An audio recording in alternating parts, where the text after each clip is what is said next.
So I think for me, it's maybe going back to young Mackenzie when I was 6 years old and say, like, keep going, kid, because you never know where your life will take you.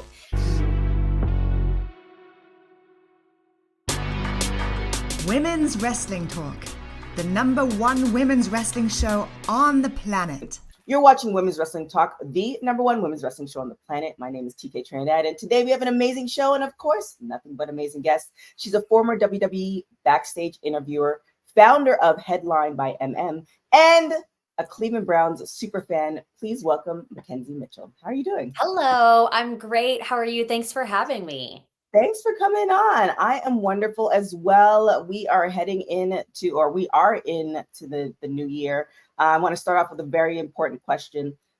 Living in Florida and being friends with Chelsea Green, one, what is your favorite theme park and which ride do you go on most often? Wow, that's a big question to start with. I mean, there's a lot to unpack there. Um, well, we actually just went to Universal yesterday, Okay. so I love both of the parks. My husband and I just talked about this of like, what's your favorite park? What's your favorite ride? Maybe do top three. I love Epcot. Epcot's Okay. always a win for me, so I love Epcot. Guardians of the Galaxy just opened last year. It's so fun. It's probably the best ride in all of the parks. Okay. Velocicoaster at Universal, if you're a big roller coaster person, probably my second favorite. Um, and then of course Rip Ride Rocket at Universal too. Like I'm a big thrill, like I love a thrill of a roller coaster. I love the drop, not so much of the upside down. Um, Right. but yeah, those three are like they're solid. Every time I go to the parks, those are what I want to ride. Were you always like a theme park person, or it wasn't until you like got to Florida and now you were like you're going there often? Well, when I was younger, I was like, we would take family vacations to go to Disney. I think Okay. I went like 5 or 6 times when I was younger as a kid with my family. Okay. And so I loved the parks when I was younger. I love all of the magic that's behind Disney and Universal. And then, of course, once you move to Florida, it's really great because you've Yeah. got so many people that are coming to visit you. So they're taking their vacation with you, so you Hmm. don't necessarily have to travel anywhere.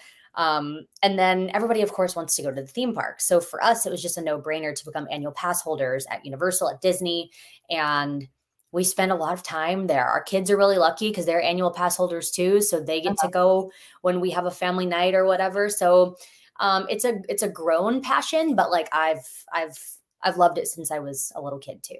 Okay, okay. Yeah, because I know Chelsea's like huge on that too. And it's like, I think maybe that's the key if you went to it when you were younger, because we went to a few theme parks, but it wasn't, I don't know, it was like once in a while. So Well, to I be never, honest, it's her husband, Matt Cardona, who's the yeah. big Disney enthusiast. And so it's funny, I'll share videos to like our group chat with like me, my husband, and Chelsea and Matt.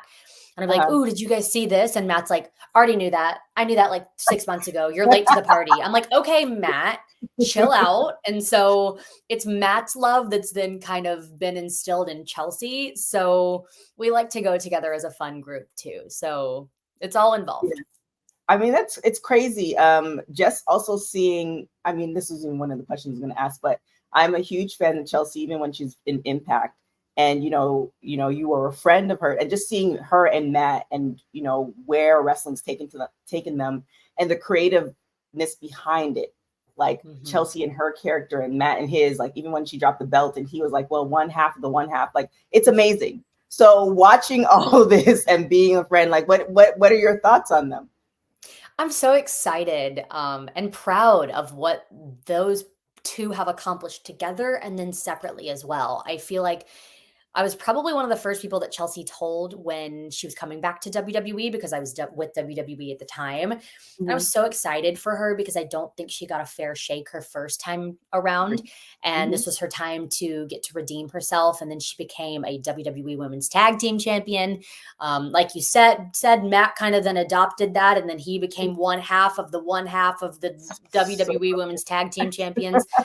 Matt's really good at doing that. He's really good at evolving himself, and I think that's mhm. such a key to being in professional wrestling is how do you capitalize on those moments? How do you capitalize on the evolution and then you make it something new? It may not be the direction that you were thinking you were going to go with your career or your vision or your character or whatever, but just realizing that and understanding what the fans want, what people want, and then taking that and making it your own.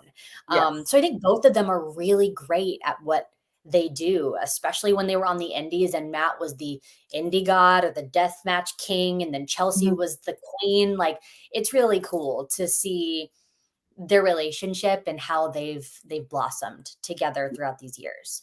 I definitely agree. It's amazing to see both. And we're gonna get to, obviously you were recently let go from WWE, and it's never, no matter what job it is, it's never great to be let go from a job. And I think what I'm reading different stuff, it's just kind of like you go through different processes, especially if you love the job, you love being, you love being there. So what stage are you at now? Like, it sounds like, you've kind of processed it, you're good, 2024, all the things, but what stage are you at now? Because I've been let go of, some dream jobs as well. And just like, you go through these stages where I'm good. And the next day is like, I can't believe that they did that. And the next day is like, I'm good now. So where, like, Right. how's your I journey? feel this. I absolutely feel this because I think the roller coaster for me still hasn't gone away. I think with my husband still working within WWE, of course, Mhm. on Tuesdays, he's going to the show. And then this past Tuesday, my 9-year-old stepson, he wanted to go to the show. And my 6-year-old stepdaughter also wanted to go to the show. So on those days when it was just a normal routine for us, Mhm. it's kind of an adjustment because I can't be there to help and be eyes and ears for our kids. So I would just had to we sent our 9-year-old my own 9-year-old step son with Vic, and then Vic was on the air. So it was like, dude, if you have to go to the bathroom during the show, you just got to hold it. Like, I can't be there to help out in those situations. Right. And so I think it's still an adjustment. I have my moments where I'm like, hey, I'm dedicated, I'm motivated, like everything's going to be totally fine. And when I have those opportunities and these auditions that have been coming up, I'm like, okay, great. This is really awesome. But of Mhm. course, I still have my moments where I go, this sucks. And I just wish that things would be a little bit different. But it's a roller coaster ride throughout the journey. And more than anything, I'm just thankful for my time that I had, and I'm excited to see what's new to come in 2024. Yeah, for sure. Now, like, in hindsight's 2020, when you look back, do you see any signs as far as, oh well, I used to do all this stuff, now I'm not doing as much? Or, did somebody in passing mention downsizing? Or, usually it's always money, budgeting and stuff like that. Do you look back and you see some clues where you're like, oh, that makes sense? Or is it just like totally like, I didn't see anything? Not at all. I was on an episode of NXT the week I got released. So you sometimes would have an inkling, like you said, but for me, not at all. Everything was just day to day. It was normal routine. And then that Friday came and it was my time to go. But listen, like, I think some people say, like, it's inevitable. When you have a job, you sign up Mhm. for the job to either get fired or leave. Like, we Right. can't stay somewhere the rest of our lives, right? Yeah. Like, I think it of course sucks to be released from a company. It's like an automatic, for me, it was an automatic shock. And it was like, oh, this is unfortunate. But I Mhm. think that's in any job that you're in, whether you're working in the sales industry or hospitality industry or entertainment, at some point your time has to come to an end. And so Right. mine was cut short a little bit, but that doesn't mean that I couldn't come back again and have a round two. Look at Yeah. Chelsea. She did that.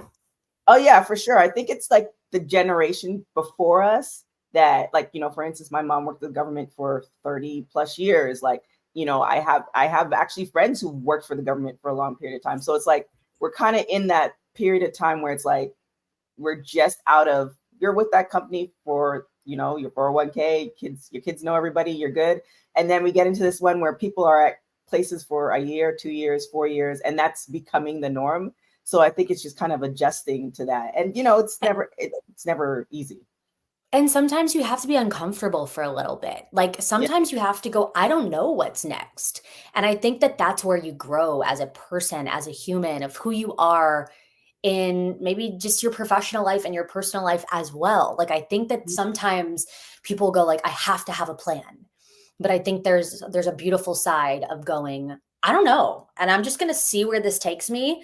And then when it's time that I have to get a job or I have to make ends meet in a different way, then you just put that hat on. But I think it's sometimes nice to stop, take a moment, take a breath, give yourself 30 days, even 15 days, and then go, okay, great. Now what's next? How can I conquer it? How can I get there? I definitely agree. Now, last question about this.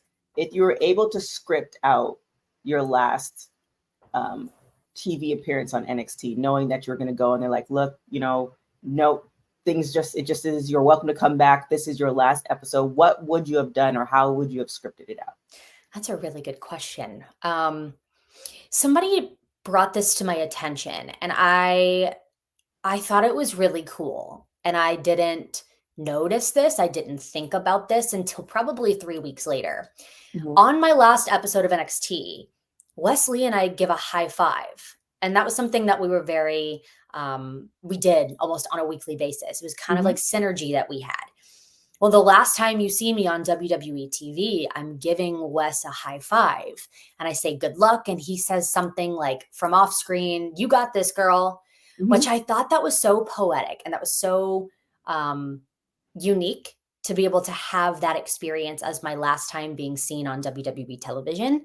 So I thought that that was really a good way to go out. If I would have been able to script that, I would script an episode. I would probably, of course, incorporate Wes, which is kind of what happened, which I'm really thankful for. Maybe I would have had an interview with The Way. We would have brought back The Way and had some shenanigans again for YouTube for a digital interview, because all the stuff that you saw whenever I was doing these digital interviews with them, like that was just on the fly. Like it was kind of, I was giving Johnny a question, wasn't telling him what I was going to ask him. And then we just did it. Whatever came to our mind in that moment is what happened. So that was so much fun working with them. And we would go off, like when we would stop recording, we'd be like, what the hell? Like, where'd that even come from? But that's the magic and that's the moments that you create on screen. So I would have had an interview at The Way, probably Wesley, and then maybe I had Grayson Waller in there just for some fun. I like it. I mean, those interviews were just like hilarious. And we mentioned before, and you've done a lot of interviews where you've been in the game for a while. You start off in Impact, you're now at WWE. You had a group of friends or wrestling, you knew people from the wrestling industry before you got to WWE. Beyond your husband, obviously meeting him there, is there somebody else that you like became friends with that's now like in the, you speak to them all the time? Like I find like every job that I go to, I always come out with one like great friend that's like, oh, this was a plan, didn't plan on leaving, but this is great too. So is there somebody that you can kind of test that to? Well, there are a few. Chelsea was my very first, she wasn't my first interview on camera, but I interviewed her for the website for Impact Wrestling. So I was writing an article on who is Chelsea Green. So we developed that relationship really early on in our career. And then we've just built upon that relationship as well. Taya Valkyrie is another one that's really, really close to me. I love her dearly. She was at my wedding in Italy along with Matt and Chelsea. I want to call her Kira because her real name is Kira. So Kira and John were there in Italy with us. And then throughout the years, LA Knight has been one of my very, very close friends. He's almost like a brother to me. My family loves him. My family has felt that way, that he's almost like my older brother that's guided me a lot throughout my career. So it's really cool to see him in this moment, in this phase of his career and where he's going, and watch him on the rise as he continues to just go up and up and up and up. So those are three of my very, very close friends that I could call if anything went wrong. I would speed dial them and say, hey, I need you here stat. And then, of course, with my time in NXT, I got to be really close friends with Cora Jade and Roxanne Perez. And I can't wait to see what they do. They're so young. And even though they've had some experience in the business, I just can't wait to see what championships are in store for them and what moments. I hope that they both headline WrestleMania. Yeah, oh my gosh, I can't agree with you more. It's so great to like put in time and just watch the evolution of wrestlers and how they do things, especially the women's wrestlers. So we had interviewed Roxanne before she even got to WWE at ROH and stuff like that, and just seeing her now and still being so young, like mind blowing. Future's bright for her. It is. You mentioned, I also mentioned it. You mentioned meeting a lot of people at Impact. Impact is now turning to using the name TNA again. When you heard this news, like what were the thoughts that came to your mind? I think it's really cool because I think there's a nostalgia to TNA. I think that people want to connect to that and they want to have that feeling, that old feeling of what TNA was and what it used to be when AJ Styles was there and Bobby Roode and you name them. You can go down the list of who all was there in that time. So I think it's a really cool evolution. Like I was talking about and like I mentioned before, it's like everything in professional wrestling is an evolution. Mhm. Can you evolve with the way the time is and what's popular and what is needed for that moment, or can you not? I think that's really telling in a company and a character and an interviewer. It's all about evolving. Um, because at the end of the day, it's the entertainment industry, it's television. We all have to kind of become accustomed to the times. So I'm Mhm. really excited to see what TNA does as this new rebrand from Impact back to TNA. What it looks like. It's very clear that you're obviously really good at interviewing people, all this stuff. Any thoughts of creating? I mean, you're already doing a lot, but any thoughts of stepping into the podcast space and creating your own podcast? Well, I've teased it a little bit, but I'm excited to film something. I'm filming next week, actually. Okay. A lot of people talk to me about my style and my fashion, and that's something that's always just been second nature to me, something I'm really interested in. Obviously, I created a jewelry brand, and so I've had this idea for 4 years and it never got greenlit. I pitched it and I pitched it and I pitched it and it just never did anything. We filmed a Mhm. pilot and then it just kind of set. So now sometimes I think you need to do something independently Mhm. to make it done the way or have it done the way you want it to be. So I'm Agreed. filming something next week that I'm Okay. really excited to see how people respond to it. Um, and the guests that I'm going to have. So I don't know when it's releasing exactly, but we're putting the first one in the can next week. But on Twitter, you did that. You posted this message. So God said, "This year I'll make you strong, so next year you can be happy." A reminder that Mhm. social media is only a highlight reel of all the best parts of yourself and others. Let's kick ass for 2024. If you can sum up before we go to 2024, sum up 2023 in one word or sentence as far as professionally and wrestling wise, like all the crazy stuff that's happened in wrestling, what would it be? I think growth is a really good word to put on 2023. For me, professionally, I was able to grow in who I was on screen and develop who Mackenzie Mitchell is when you turn on an episode.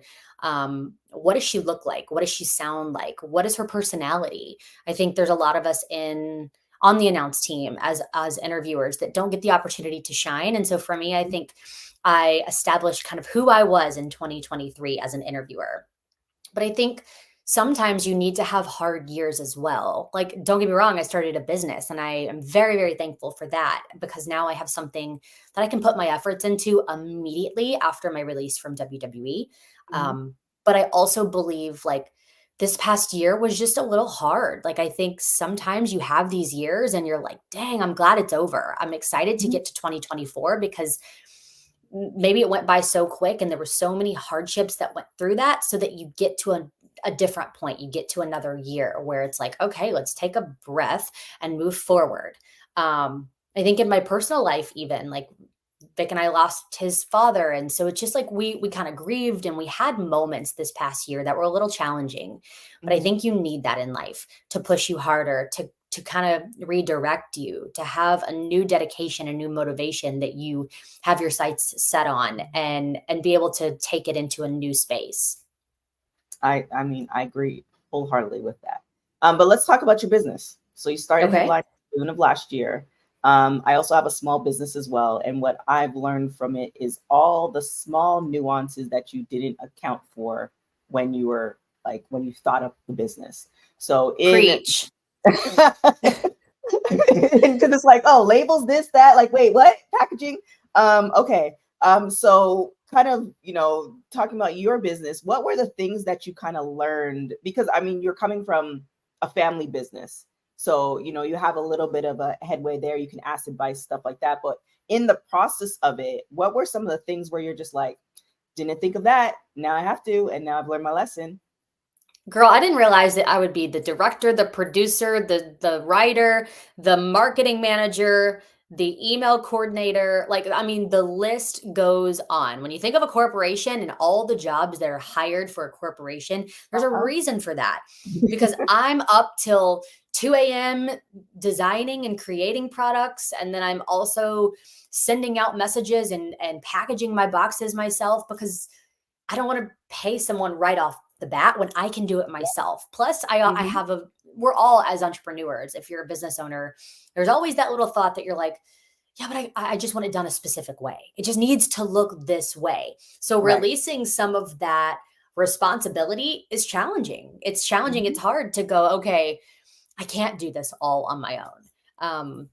So I didn't realize I would be stepping into all of those roles when I created my business, but I'm really thankful for that, because I've learned so much just from the beginnings of like, what does my packaging look like?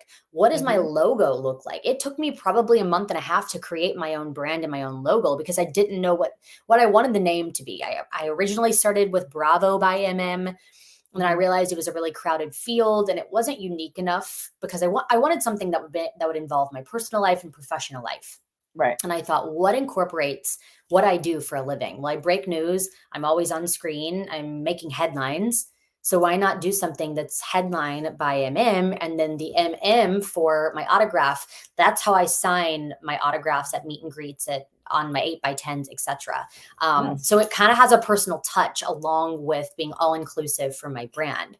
So it was like, how do I begin? Where do I start? But once you start and you're learning and you're growing, there's just so much to uncover that you don't even realize is involved. Yes.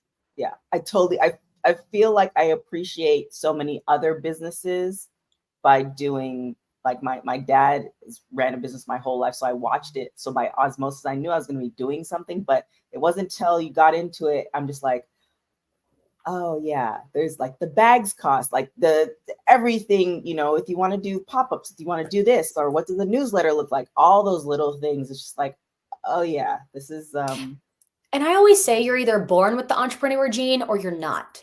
Like for me, my family, I've got 4 generations of women in business. My dad is a dentist. He owns his own office. Like my aunt has her own store as well. Like there's so many of us in my family that are entrepreneurs. So for me, it was already genetics. It was already there. And I knew I wanted to create something, and I love working for myself because I can wake up, set my own goals, create my own dreams, and make them happen. So I totally feel you there, of like, there's so much involved, but it's so much more rewarding when you're getting to work and pay yourself. I definitely, that first sale was just like, oh, okay. And, that's a whole nother story with the business, but I definitely like feel you on that. So I love all the pieces. Can't wait for the new pieces to come out. But with all that being said, it's so funny. It's like, okay, well, this job you're no longer with, but you stepped into this full time, and your wife, mom, all the things, taking on additions. Like, how do you balance it all? Now we're starting a new year. I make a lot of lists. Of what do I need to do today? Because for me, I think that list has just grown with starting the business of, I've got this to do. I have this appointment. I have this meeting. What does my next collection look like going into April? I'm already planning ahead into April and what I've got coming down the pipe. And so it's like, I make a lot of lists to keep my brain in track and to make sure I'm ticking things off of a box, or ticking things off the box whenever I'm putting together my day, I should say. So yeah, it's a lot of balance, of life balance. And sometimes I just have to say, you know what, I'm going to take the day and just decompress with my family. Like yesterday, we went to Universal with our kids. So I was able to take that time and invest it into my family rather than to my business or to my professional life. I've noticed that you've said our kids and our dad and stuff like that. And it's really interesting, just kind of touching on the relationship aspect of it. Like, how do you, balance like I guess it'd be called like a blended family, and like, how do you then you also work together with this person, or you used to, like, how did that come about? Because it seems very like just from the outside looking in, it's just like, it just seems like it's very succinct. Like there was a plan in play, or I don't know, like how did we get here? Well, Vic and I met each other in Minneapolis. I want to say it was. He was working Raw at the time. I had just started with the digital side of things in Connecticut. I met him and I knew there was something about him. I didn't know what it was, but it was just a different connection with him that I felt. I was like, this guy's different. I don't know why. We went on our first date a month later, and then the rest was history. It's just sometimes when you click with people, there's a reasoning. And he and I just, we're one of the same. We really balance each other really well. And it's sometimes hard to, people say, like, how do you work with your husband? You do the same job. You were working the same days. You spend all that time together. Well, we don't really talk about wrestling. We talk about everything else. And we have the same values and goals, I think, when we look at who we are as humans. And so I'm really lucky with my stepkids. They're my own. They're basically like my own. When I was younger, I didn't necessarily have a maternal side to me, but as I got older, it's just a click for me. It's just something that happened, and I'm so lucky and blessed to have them in my life. I think they've changed my life for the better, and I'm really excited to grow our family one day. Nice. Well, congratulations on that. Last question before we get out of here. If you can give your younger self advice, let's kind of create this movie thing. Like you can go back in time, one time, to whatever age you were at. What age would it be, and what would you tell your younger self? Oh man, I would probably say sometime in high school, because I started modeling when I was at the age of 6. So I've always loved being on screen and being a performer. And so it's funny to look back at my life and then everything kind of go full circle and go, oh, I was spending my childhood years in my family's jewelry store, which I didn't know that then would connect me later in my life to where I am now, to starting a business. I was modeling, like I said, at the age of 6 into high school years. And then I still am represented and model with different companies and work with different agencies. So I think for me, it's maybe going back to young Mackenzie when I was 6 years old and say, like, keep going, kid, because you never know where your life will take you. And I think I have that factor about myself that I don't like to settle. I like more. I always go, well, why is no the answer? I want to keep doing more. I want to keep pushing the limits. If I'm going to do it, I'm not going to do it halfway. I'm going to go all the way. So I think I would just really I would encourage myself at a young age to keep doing it and to keep following that path and go, hey, there's going to be hardships, but I think once you hurdle that, it's all going to be worth it in the end. I love it. And sorry, one last question. This is a business question. In designing your pieces, how does the process work? Do you like think of the person, like what they look like, and design the piece? I know you mentioned Pinterest and getting ideas from there, but like, do you draw it out? And this might be like more technical, because that's why I'm like, do you draw it out and then somebody makes it and then they mask? Like, what's the process of kind of, and do they deliver it to you? Do you package it? Like, this is the entrepreneur in me asking like what you do, because I'm curious. Absolutely. Well, I kind of start with just inspiration, like I said, from Pinterest, or if there's a person that's really influential in the community or in the entertainment world or in media, and I see a trend. I'm really good, like I said, I've been blessed with the ability to pick out style and trends. I always have been that way. And so if I see something trending or something that's different or unique, I try to kind of capitalize on that moment. When I was coming out with the drippin' necklace, well, when you think of professional wrestling and you think of who could be involved in drip, well, you think of Seth Rollins immediately. So before I had even launched the drippin' collection, I saw Seth at TV and I said, hey, I've got this piece. Would you ever wear jewelry? And he was like, well, I've kind of been thinking about it, actually. So I'd love to help out however I can. And I said, well, I'm launching a business. I'm launching the first collection is the drip collection. I'd love for you to wear it. You'd be a fantastic person to have it on. He's like, yep, send it over. So for me, that really worked out really well. But with the other pieces, it's just kind of, I take inspiration from everything. I love to be in sync with like Vogue and the celebrities and see what they're doing in Hollywood and see what's going on red carpets and then making it my own. And sometimes I've just gotten really lucky. Like the emerald necklace that I just launched in December, emerald is supposed to be the color of the season going into 2024. And so I didn't necessarily know that that was going to be a thing, but now it's like, oh, okay, so I know what I'm doing here. Like it's confirmation of these pieces and this hard work that I'm drawing. Yes, sometimes I'm drawing on a piece of paper. Sometimes I have an idea and I go to my manufacturer and I say, hey, this is what I'm thinking. Can it logistically happen? Can we make it this way with this metal, with this magnet, with this clasp? What's the sizing? How many inches? Are we making it 16 inches? Is it made for a man? Is it going to be unisex? Like there's so many factors that go into it that make your brain kind of go like this. But I think it all becomes worth it once you get the final product and the piece looks exactly the way that you want it to look. For this ring specifically, I took some inspiration that I had seen, the her ring, and then I said, let's just call it her. Like, I think it's so powerful. It's so such a statement piece. And then now looking back at what happened in December, it makes it really relevant of like, this is a new year. It's new her. It's almost a renaissance, if you will.